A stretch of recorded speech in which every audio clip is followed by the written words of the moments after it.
Welcome back to Review Morgue, our first episode for Dun Dun Dun, Jeanie. Season 5. Ba, ba, Woohoo! ba. Yes, and as promised, we begin the Poe Price Corman cycle. And this is the first of the films by Roger Corman, filmed in 1960 with Jeannie's picture, of course, Vincent Price as Roderick, Absolutely.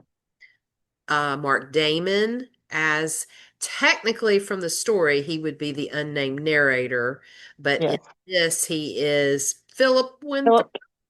Yes, Philip Winthrop. and then Myrna Fahey, who plays Madeline. And He's so, Jeannie, where do you want to begin? A little bit about oh who Roger Corman and the writer of the yeah, screenplay. might as well. Okay. Let's just start there. Okay. So, of course, this is the great director, Roger Corman. He did 8 Poe films, but Vincent Price was only in 7, and we'll get to all 8 this season. But just remember, one of them has a different lead actor, but we won't go there yet. Exactly. And the screenplay writer was none other than Richard Matheson, who wrote I Am Legend. He wrote for The Twilight Zone and the story that inspired Nightmare at 20,000 Feet, the great episode with William Shatner. He wrote the short story that evolved into that episode. He also wrote a novel, I'm sorry, The Shrinking Man, also filmed as The Incredible Shrinking Man, which I think has been remade a couple of times. And so Richard Matheson was an incredible writer. And so I think that went very far for this film. What do you think, Jeannie? I think so too, especially in all the ones that we've discussed up until this point. There Yeah, has been some not so good, but then there has been some, I won't say exceptional, but adequate writing. right. This one, it's getting there. It still, to me, isn't quite level to the Edgar Allan Poe level, Mm-hmm. but it was getting closer because they kept closer to the actual story.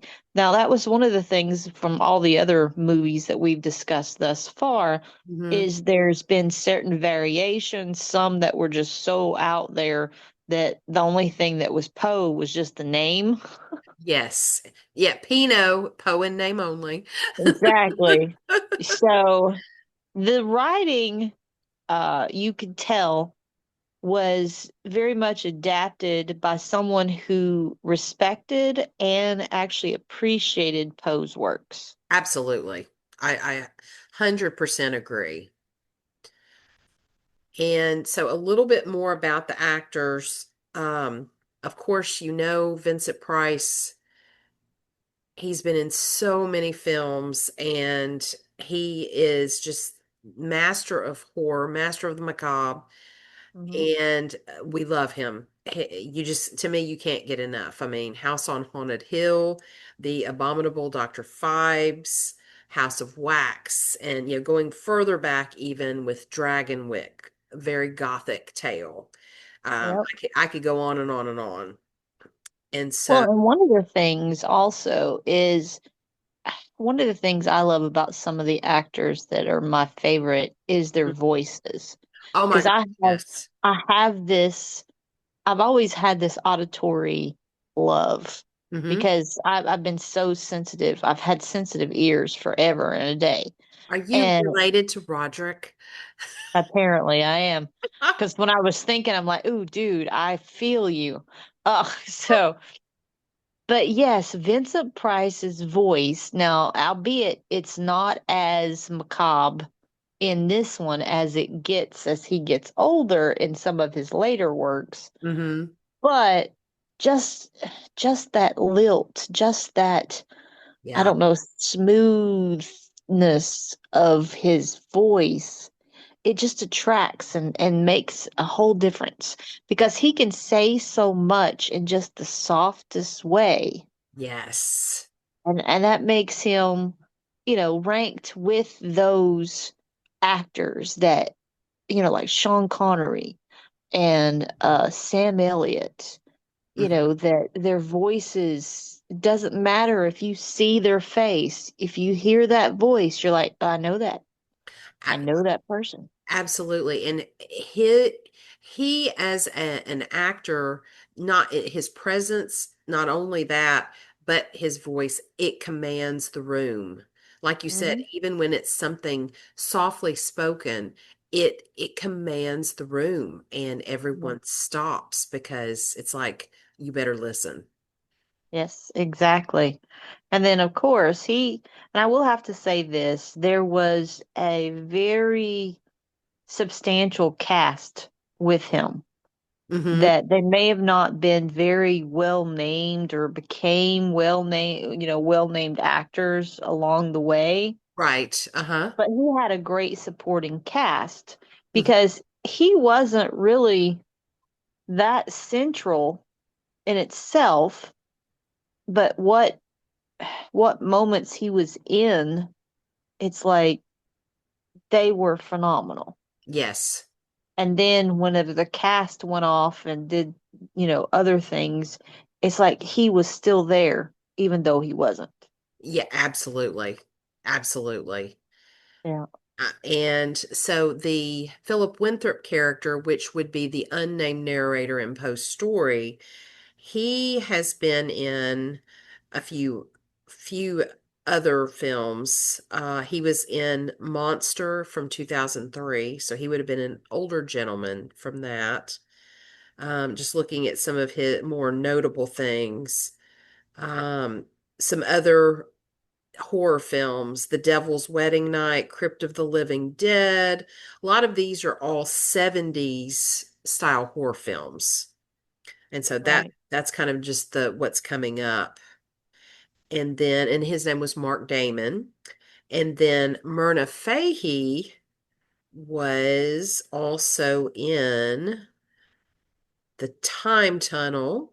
She was a regular from 59 to 63 on the show Hawaiian Eye, which was a detective show. Hmm. She also played in Zorro, the TV show. I always liked that when I was younger. And she's done a lot of more TV roles, it looks like, than she did film. I mean, she did do some film, but a lot of TV. Yeah, that can work. Oh, yeah. And just so we can clear it up, Mark Damon is no relation to Matt Damon. Correct. And Myrna Fahey is no relation to Jeff Fahey. We looked that up just to Yeah. see. Yeah, we were trying to see if there was any familiar lines down the road for either one of them in the acting world, but nope, we couldn't find any to those, so Right. And so the only that's all. other character in this was the house servant named Bristol. And in the actual post story, that was just like someone opening the door. There was no real role here, but Bristol Mhm. in the film played to me a decent sized role with the way things move throughout the story. And Yeah, and I think with the way that the writer Matheson mhm, created his character is like he was born from the house, that he had yes. served the house for so long, like he came as part of the house. Yeah, I think I remember when Philip Winthrop was talking to him, he asked him, "How long have you worked for the Ushers?" And he Mhm. said around 60 years. So, Yes. yeah, so he had been there ever since he was able to probably go out and work. Yeah. So it's like he created a, it's like to me, Bristol was the human embodiment of the actual house. Yes, yes. And his name was Harry Ellerby, and some other notable things he was in. He was in The Outer Limits. He Hmm. was in One Step Beyond, and he played Smithers in the movie Desk Set with Spencer Tracy and Katharine Hepburn. So, and Nice. he has other movie roles and TV as well. And so, yeah, so some people with a smaller notability, but probably very popular from the 60s and 70s. Exactly. And considering there was only four actors in this whole film, Mm-hmm. they were strong actors. Yes. Yeah, Even with the smallest roles, they were strong actors. So that was good. absolutely. But even though there were four human characters, we Hmm. cannot forget the fifth character, what lies Yeah. behind me. Yes, the house. That that was the only thing that I think that bothered me the most throughout the film Mm-hmm. was it bordered on corny. That's Okay. what killed me about the movie was I know that they were trying to do it to set it up to, hit that horror mark and that macabre, that, you know, s- creepy feel, but Yes. it's like they just took it one step too far and it just made it. What example would you give, Jeannie, for that? Okay. I'm just Well, curious what you, one would be like with like when it sounds like the cracking of the foundation. the Fisher and everything. Yeah. Yeah, with the fissure and the cracking and everything. Yeah. It started out pretty well, but then by the end, it just sounded like somebody was breaking apart a styrofoam cooler. Okay. And Because maybe I didn't pay as much attention to that because it did feel like it was building, but I was okay, I guess, with it how it built. well, and that wasn't even the bad part. I was okay with the building of it, but it just like it fell so flat Okay. when it got to it, just like with the moaning of the different voices and all that. And I'm like, yes, it was overused. It was overdone to where it overshadowed the scene to Okay. where it's like you're killing me here. Hmm. You know. Yeah. Yeah, and like with all the sound effects. And Yeah. with you bringing this up, this is it's kind of an interesting thing to tie into with in Poe's story as well as in the film. And I think Vincent Price plays this part of the movie so well in showing and illustrating how he has these sensitivities to sound. Just a whisper would make him like go crazy. And he felt like he could hear her trying to, scratch the coffin, calling his name from Mhm. a very dark, deep recess of the house. And one of the things that I thought about, and I didn't write down the quote from the movie, but one of my notes that I put, he's describing to Philip Winthrop I'm going to say, I think, and I pulled this from it, acuteness of sensitivities. This is something that when I watched this, because I haven't watched it in a while, this is something I picked up on newer than I had before. I always paid attention to this because it has a lot to do with the whole story. But I felt like with the things he listed description wise, he was repelling imagery. Like his character repels imagery. Does that Mhm. make sense? In certain sense, yes, I can see that. Yeah. Repelling imagery Yeah. and repelling any sensitivity Yes. whatsoever. Yeah. And so it just kind of made me think of, the sight wasn't as much for him, but, sound definitely. But Mhm. yeah, I don't know, that just is something that kind of came to me. Well, one thing that kind of bugged me throughout the movie, and I couldn't figure out why, if they did it on purpose Hmm. or if it was just something that was just, you know, a stage prop thing. Okay. But all the doors opened inward except for Madeline's door. You had to pull it Oh, out. I did not pick up on that. That's a good catch. Yes, and it just drove me batty. Cause I was like, cause I kept looking, I'm like, wait a minute, am I missing it? Did I not remember it correctly? But no, the front Okay. door push open. The door to Roderick's room, you push inward. To go into the dining room, you push inward. But to go to Madeline's room, you pull the door open. And so, okay, so with that being said, why do you think they did that? I have no idea.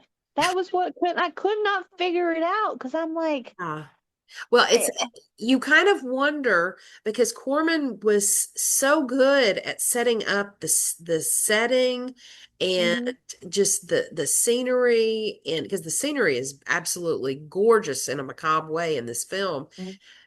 Did he do it on purpose? Like what was his reasoning for opening the door outward instead of inward? Well, see, I kept trying to come up with a way, but Mhm. I could not figure anything out because there was no rhyme or reason that it would make sense for it to be different. The only thing that is I'm coming I was trying to think of something while you were talking. The only thing that I could possibly think of, and it may have nothing to do with it, when you think about symbolism and the other doors were all, like you said, inward because Roderick wanted himself and Madeline to be inward into the house. And Winthrop wanted Madeline to be out and leave the house with him. So was there a little bit of symbolism there? Yeah, I'm just I'm I'm gonna reading have to a say little that might bit. be stretching it, but okay. Because It's possible. It's possible. it's possible, but I'm thinking I don't know. Uh, because for one, her door was also two different colors, True. Yes. and oh, and the one part where he comes up because he hears her talking to Roderick Mm-hmm. in the room, and he comes running up to the door and starts knocking on the door. Mm-hmm. But I'm thinking, why are you knocking on the door Yeah. all of a sudden? And then, like 5 minutes after he's knocked on the door, then he tries to open the door. And I'm like, wouldn't you start knocking after you tried to open the door to see that it's locked? You True. know, Or being polite, maybe. Yeah. well, if he heard her and Roderick arguing, that would be True. like, the other parts he always ran in, you Yeah. know. That's true. He did. So Yeah. that's where I was like, okay, he must have missed his cue or something. But and Oh, the one thing is I did like how when Winthrop first arrived and his shoes were walking on the wooded part uh-huh. instead of the rug, and then Bristol had him change into slippers. Yes. I like how he started, how Corman actually started with the sensitive of the noise Right from the because beginning. Winthrop was like, "Why do I have to take my boots off and stuff?" Yeah, you mean, And yeah, he was walking around barefoot until Bristol showed up with his slippers. right. You know. And so it's like, okay, that's weird, but I'm thinking, well, Yeah. that's kind of cool. Yeah, he And set then it this leads into it. So, Yeah, he set the stage right from the beginning with the whole mhm, sensitivity. Another thing that just kind of bringing up, because to me, that's kind of the surroundings, the settings, and things. And one of the things that Winthrop tells Roderick in that same scene where Roderick is explaining all about his sensitivities to sound, Winthrop basically says, "You need light in this house." mhm, And to me, I felt like right there, even if you had not read Poe's story, that was foreshadowing of what was to come. yeah, because they were already living in the dark and Right. trying to hide from the light and to Yeah. keep The their living, hide from the yeah, living. exactly. Yeah. And so So, I thought that was very interesting. And so we've we've we've talked about how Winthrop in Poe's story was the unnamed narrator. The other mhm, difference with his character is that I guess it was like what, a month before Madeline had gone to Boston. Was it about a I month? think so, yes. Yeah. And so that's where she met Winthrop and they fell in love. And so he was coming to the house to take her away, to marry her. And Roderick was not having any of that. And so Mhm. that was part of it. And so in Poe's story, the unnamed narrator is an old friend, school friend Roger. of Roderick. And so that they Matheson flipped that, but Hollywood license sometimes really irks me. But in the film adaptation, I was okay the way they did it. But the question that I bring up, and Jeannie and I have already kind of talked about this, if he's will not want if he doesn't want Madeline to leave and he wants the Usher line to die with the two of them because they're the last two, why was she allowed to go to Boston? That to me, it's a Mhm. plot hole. A major plot hole Hmm. because not only did she go to Boston, but she met someone, fell in love, and got engaged. Yes, And why did she come home if she was engaged? yes, Because that kind of just was like, that doesn't make any sense because then her fiance shows up at her door to take her back to Boston. And it's like, why did you let her leave? and and to me, in the film, we see Madeline a whole lot more being sociable than we did in Poe's story.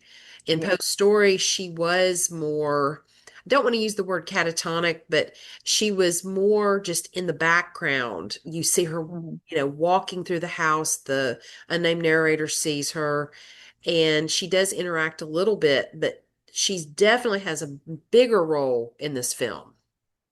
Yes, because in Poe's story, as you said, Madeline's character was more of the ghost of the story. Yes. Even though she was supposedly still alive, she was already becoming the ghost of herself. And that Yeah. was one of the whole points of the story. Hmm. And I think that in Poe's story, she did have some affliction that she suffered from, Hmm. but in the movie, even though Roderick and Bristol were like, "Oh, she's bedridden, she's sick," and they didn't really want Winthrop to see her. When she did come around him, there was you could tell there was nothing wrong with her. No, I Just mean, just being afraid of her brother. yeah, because the only thing she exhibited was like when they were having supper that first night, Hmm. she didn't eat anything. So that Yes. was one of the things. And most of it, I think, like you said, was the fear of Roderick. Hmm. Is why she didn't eat anything, Yeah. even though Winthrop tried to push her to eat. Hmm. And then, like I was telling you, one of the most excitable parts that you saw from her was when the chandelier fell and almost, killed Winthrop. And Right. she ran to his side and was very, exuberant about is he okay? So she was exhibiting the love aspect of it. So you Yes. definitely saw where he added more of a romantic twist Mm-hmm. for movie's sake for Hollywood on that aspect of it. Yes. Yes. But there's one thing that really was like, okay, so Fahey must have not weighed more than like 50 pounds Mm-hmm. because every one of them carried her at one point or another, not once, but twice throughout the film. That is so Bristol, true. Winthrop, Roderick, every one of them was carrying her out of the room or into the room. That And is I'm so like, true. good Lord, she must not weigh anything, Oh. or they must not be going very far Mm-hmm. because I'm like, that's all, because she was either passing out, she was, and like you said, the only thing they kept referencing is that she was bedridden, that she was kind of had a weak constitution Yes. type of thing. And then later on, they even said that she had a weak heart. Mm-hmm. And then Bristol even said that she suffered from catatonia. Yeah, and he Yeah. caught himself, and Yes. Winthrop picked up on it because it was just the two of them in the kitchen, Hmm. and he was like, "Did you say catalepsy?" And he's like, "Oh, no, no." And it's like, "Oh yeah, you did." And so Yeah. that's when this was after she supposedly died, Yeah. and she had been put in her coffin in the crypt below. That's when Winthrop realized she wasn't dead, and he Yep. immediately went down to the crypt to get her out. Yeah. So, and that, I mean, there was some interesting flow with the story. Hmm. Like you said, there was some pretty big plot holes between that and the original story that Poe wrote. Yeah. That was just like, don't see that happening, but Yeah. okay. And I get because Winthrop became a love interest instead of Roderick's friend. I Yes, see where they had to have them meet somewhere, but it would have almost made more sense if he had met her a long time before, just a month. exactly. Yeah, It definitely. just seemed to me that's where the Hollywood storyline came into play. Hmm. And Um, I was just like, yeah, okay. well, one other thing that I noticed that I had not thought about before was when Winthrop came into the room when they had placed Bristol and Roderick had placed her in the coffin, where the altar was. Uh-huh. And he's walking up to her and they're talking, and Winthrop's like, I can't believe that she was this far gone and all this. And then all of a sudden, Roderick makes this face, and they were kind of almost done with the scene anyway in their dialogue, but he makes this face like, oh my gosh. And he shuts the coffin very quickly. And I think that would, because you don't see her move, Yeah, but you do. Her okay. hand. Oh, Her that's hand right. starts That's moving. right. Okay. Because Yes. yes, I was probably not looking at her hand. I was looking at her Hmm. face. And yeah, and he shuts it really quickly. And Hmm. it fools Winthrop at first, but then obviously when the catalepsy came out of the bag. Exactly. Sorry, When Bristol let it out of the bag. yes, pun intended. Exactly. Then he figured it out, but he was fooled right then. And so, Yeah. but just the way Vincent Price as Roderick made that face, it was just brilliant because it was like if Winthrop says anything to him about how he just acted, you know, I'm sure he would have just played it off as grief and, just downtrodden, just can't believe this Well, happened. and after he slams it shut, Right. and Winthrop comes up and he said, just one more time. And Roderick says, no, no, I Yes. can't. Yeah. Because he knows if he opens it up, he's going to see her moving. Yeah, and then And that's when Baby he's like, jumping shit, out. yeah, that can't leave that cat out of the bag right now. No, No, no. okay. Let's put the catalepsy in the back in the bag. Exactly. But yeah, that was the one that was one of the things that also I loved about Vincent Price was he was very vocal with his face. You know, Yes. his body language was phenomenal. Yes. I mean, he could play it like a fiddle. Oh, that brought me up to the other thing where he's playing his little sitar or Loot. it wasn't a yeah, flute, I guess you Yeah, because lute. Lute. Yeah. it had more than five strings. I thought lutes only had five strings, but I don't I know. didn't really count them. Okay. So, but when he was playing it, when you know that night after dinner, and they're all sitting around, and Yeah. he's playing it, and then Winthrop just tells him, "Oh, that's wonderful. Did you write that yourself?" And I'm thinking to myself, I don't know if you'd actually call that a song. 'Cause it just sound to me it sounded like a cat caterwauling in the backyard because I'm like there was no musical notes. So I'm thinking to myself, did Vincent Price actually playing this? Because nobody is actually playing in the background that actually knows how to play the thing. So it's True. like Very true. Well, and I really liked, keeping in line with Poe's story, the storm came, and that's what Mhm. really, to me, was part of the climax where, we knew Madeline was going to come out of the coffin here soon. And that would have been the point in Poe's story where the unnamed narrator read The Haunted Palace, the poem by Mhm. Poe, to Roderick, which was a story and a story because the Haunted Palace, basically was the same kind of thing going on that Roderick and the unnamed narrator and Madeline were experiencing. And Yeah, so that's the one I thing I regretted that they didn't do the haunted I palace. But know I would have loved that. That would have been amazing for them to add that in.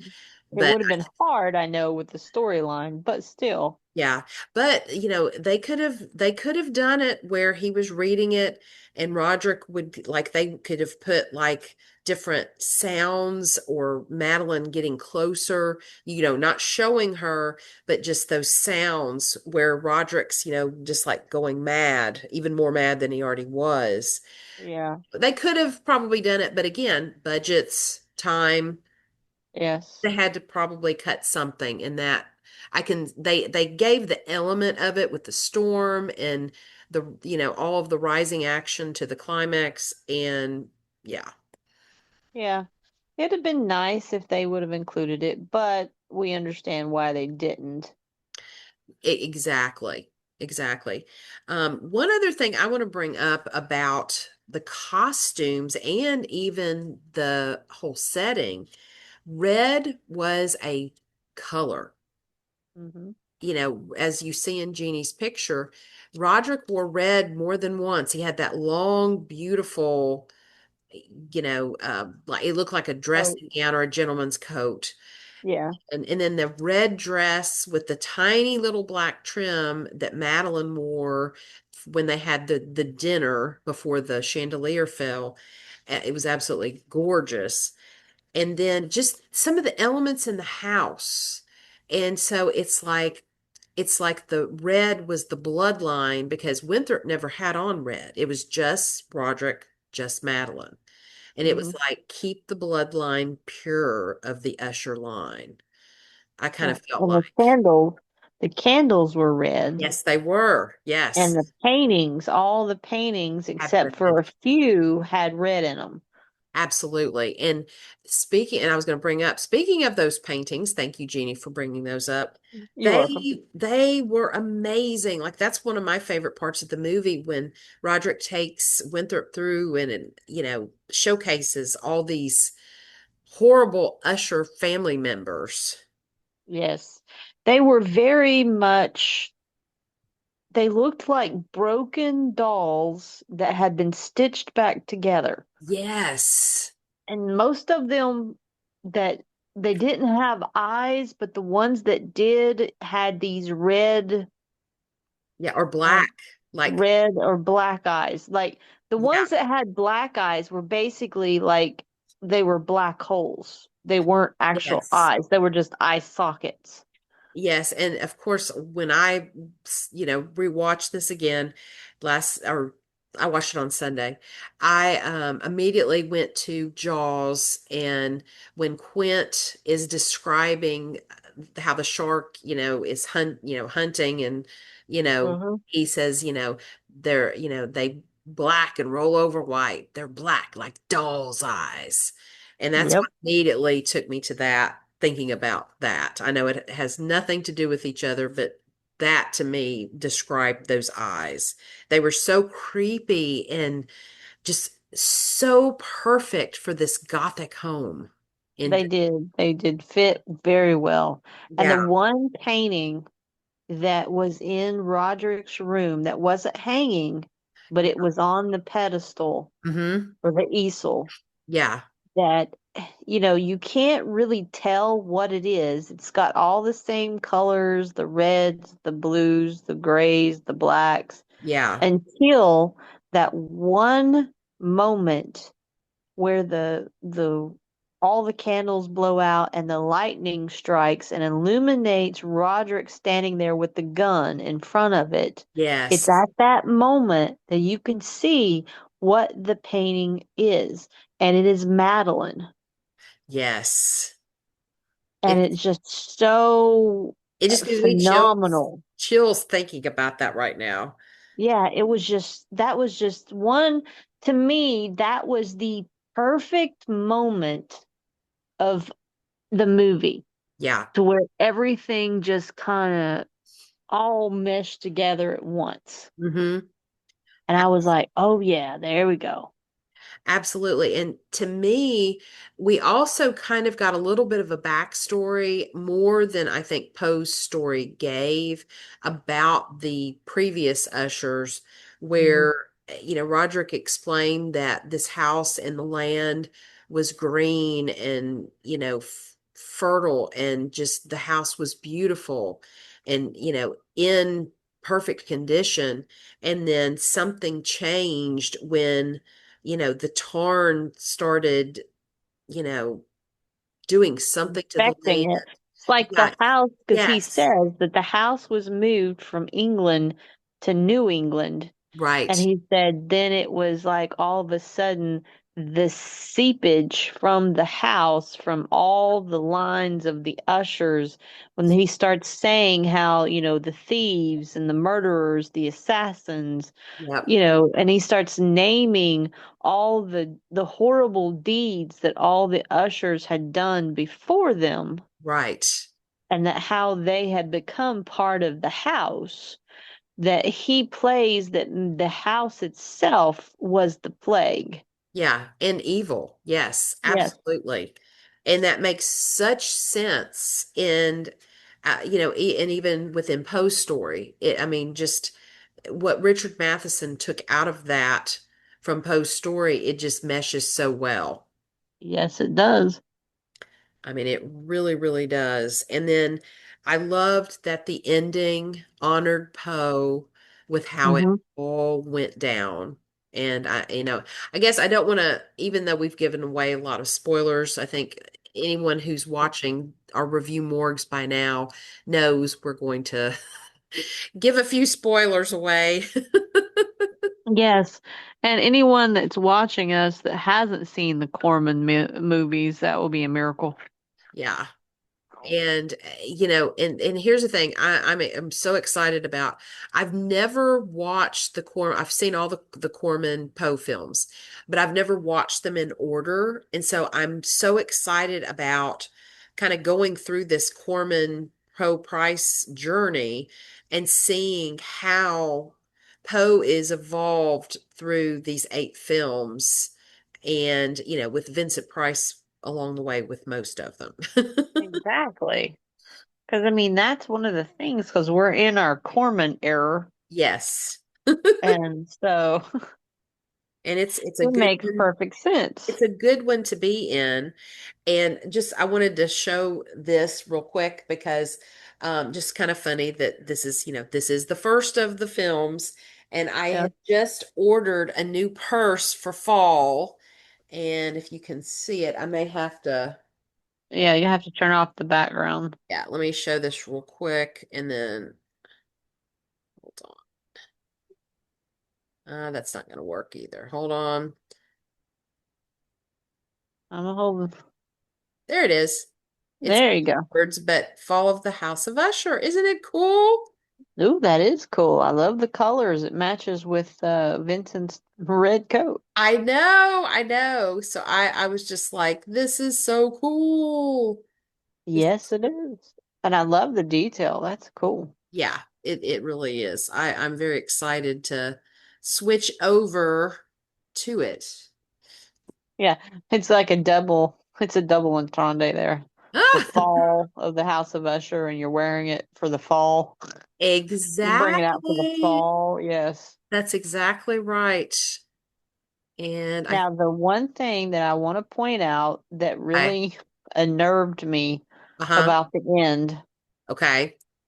was what happened to his horse. That's true. I was like, where's the horse?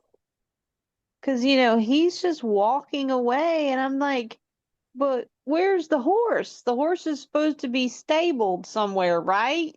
So Yeah. where's the horse? Oh, that is true. I'm That is like, very true. yeah, that's the one thing I'm like, no, there's no closure. I need to know where's the horse. But yes, Yeah. that's the one thing about the end that I was like, I'm like you. I loved how they paid homage because they actually put, homage to Poe at the very end. Hmm. But at the same time, I'm like, you left me going, what the hell? Oh, You don't leave an animal lover hanging like that. I'm just saying. yeah. Yeah. And that was really the only animal in the whole thing. Exactly. It was all. No, no, there was the mouse or rat. I That guess it was. rat. Yeah, but Yeah. yeah, I'm not gonna. Hey, the poor rat went down with the house. Oh, Instead of I don't. going down with the ship, it went down with the house. True. I don't like rats. So anyway. Mhm. All right. Hey, I think it's time for some raven caws and black cat hisses. Do you I'm all for go that. first? Sure, I'll go first. All right. All right, so I'm gonna start with the Raven Cause, Okay. and this one is going to reach level 5. All I'm right. gonna call 5 Woo, that's because big for you. it is. And this, I mean, like I've said throughout the episode, there was only a few things that I've the door kind of messed me up. Oh, and there was other no, I'll do that with the black cat hisses. But yes, so 5 because the storyline was as close to Poe as any of the other ones have ever gotten. Yes. It was very well written, very well acted out because the cast was spot on. Hmm. So all of that, the scenery, the now I've said about the special effects, but for the most part, they kept very well with the special effects and with the costumes, with the direction, with the use of the red candles, the color red all together.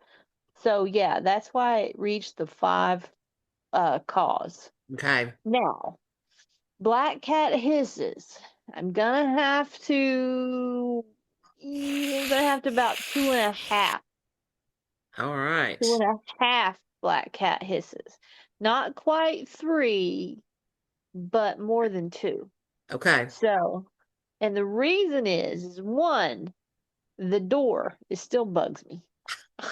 I I'm never could. usually the one that's the picky one about that Yeah, kind of stuff. yeah, the door just bothered me so much because I was like, I don't get it. I just don't get it. And 2 was the carrying her everywhere. Like, A I was damsel just in like, distress. What can you I, expect from 1960? I know, but I was just like, that's just weird, okay? It's like she can walk on her own or at least drag her or something. Come on. Oh But gosh. every one of them had to carry her. Yeah. And her changing clothes, because it was like, all right, you see her after her supposed death, and she has on this like travel outfit, right? Yeah. Well, then when you look at her in her casket, she has a whole different outfit that looks like a nightgown on. Yeah. That's true. That's pink. Yeah, which she's wearing in the picture over here. Yes, and you're Picture. going, who changed her? You know, who changed her out of that outfit into that outfit that she was buried in? Because Yeah. that kind of disturbed me. I'm like, there's only three men in the house. Okay. Right. Right. Just saying. Why wouldn't you bury her in what she was already wearing? True. So, and, s- and I guess the blood, the blood loss is what really caught me the most. Because I'm thinking to myself, as much as he's following her trail, her blood trail, Right. if she had lost that much blood, she'd have been dead 10 times over. Because you can't lose that much blood and still be walking around. Yeah. Especially in some, there was like these huge puddles, and you're going, That's true. Yeah, because like some steps had like just some droplets and yeah, then there was yeah, like a little pool and that kind of yeah. thing. Yeah. But it's like, yeah, you can't lose that much blood and still be walking around because it ain't happening.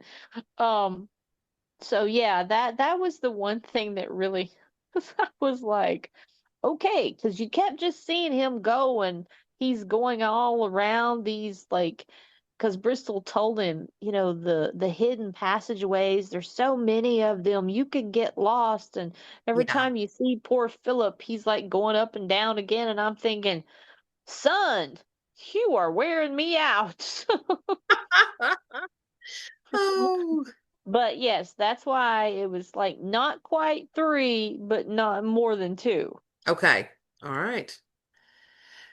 So for me, I'm also going to give it five Raven Calls Woo-hoo! because it, to me, it had everything that a Hollywood Poe film should have, and except for a small little bit, and I'll talk about that on the hisses that I give. And I loved it. It captured the gothic, love that I have of, that era. And just that the acting was superb, the directing, the writing, everything was so good. And it's to me one of the closest Poe adaptations to Poe, with just a Yes, few tweaks that they made. And I understand why they did what they did. Um, yes, and also adding, this was the other thing I was going to add about like the paintings, even though they were the dark, just disfigurement of humanity, the despair. It almost reminded me of the seven deadly sins in a way, but just the way they were placed around the house and just the gothic feel of the house, it made me think of Dark Shadows because yes, paintings were huge in the house of Collinwood. And so that was just, I just finished that not that long ago, and it's like that's still present with me. And so it's just like, oh, this is so awesome. And yes, then but yeah, just I can't say enough about how much I love this film. It's always been one of my favorite Poe films, especially of the Vincent Price ones. And so going to the Black Cat Hisses, I'm only going to give one, and it's because the film was done so well, and only those few minor things, and just like with the plot hole of her going to Boston, I can't, I almost can't even give it a one. And I kind of wanted to say six Raven calls, but to me this makes six, five good, one hissy. And so I just feel like, this is a superb film. And we'll see what happens on the next seven. Mm-hmm.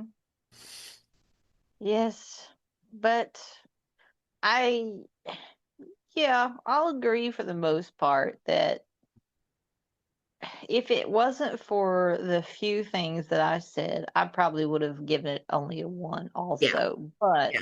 You had a there few were more too many. things that Yeah, yeah, and that's okay. That's okay. yeah. And some of them I know were Hollywood faux pas, but Right. still, it was like, no. And, the one thing that really bothered me is what happened to the horse. Yeah. Yeah. My mom like, no, not the horse. Um, oh, yeah. And, well, I think it was ironic that it, yes, it is one of the closest to an adaptation of Poe's works that we've discussed so far that does it justice. Yeah. And Vincent Price makes this movie. Absolutely. He is the central focus, even though he is not in every scene. You can Right. tell that he has the presence to be in every scene. Yes. Because even with him not physically in the scene, you still know from the other actors that he is influencing it. Yes. And to me, he is the epitome of Roderick Usher. Yes, Absolutely. most definitely. Yeah. Now, the one thing about our next show is not a Corman. No, I think it's the Pit and Yeah, Pendulum is next. no, no, no, no. I'm looking at it now. This is Okay. also in 1960. Oh, okay. Yeah, but this one was The Telltale Heart, Okay. and it is directed by Ernest Morris, and I believe we've already had him before. Uh, as a, at least I think we have. I can't remember if we have, but for some reason his Doesn't name ring a seems bell to familiar. me. Yeah, it doesn't ring a Okay. bell to me. But yes, there is next on the list is also a 1960 Telltale Heart, Okay. and it stars Lawrence Payne, Okay. Adrian Corey, and Dermot Walsh. Okay. I'm actually looking at it now. Yes. Yeah, it says while called The Telltale Heart, the plot differs significantly from Poe's short story of the same name. Oh, So, interesting. Okay. yeah, so you know as well as I do that we're going from a good one to We can't say yet. yeah, to possibles of it. And what I think is so hilarious that they say that while the Telltale Heart, while it's called that, it plots different significantly from Poe. But if you look under the writers, they actually have Poe listed as one of the writers. Oh, yes. Well, for this film, they had Poe listed as a writer. Yes. So Well, and IMDb does I can that. understand why they got it listed for this one, the Right. Corman ones, but Yeah. Well, if but they, if it's not a story that's actually the story based on Poe's work, hmm they just use the name. So, I'm True. just That's kind of true. curious. Yeah. We'll get to see that. But yes, we'll have one interruption for the Corman with this one, and Before Pit and Pendulum. exactly. Okay. So All right. Well, that'll be cool. exactly. So we're going to the Telltale next time. We're going under the floorboard, hopefully. Exactly. Yeah. We're going down somewhere. We're going down somewhere. That's right.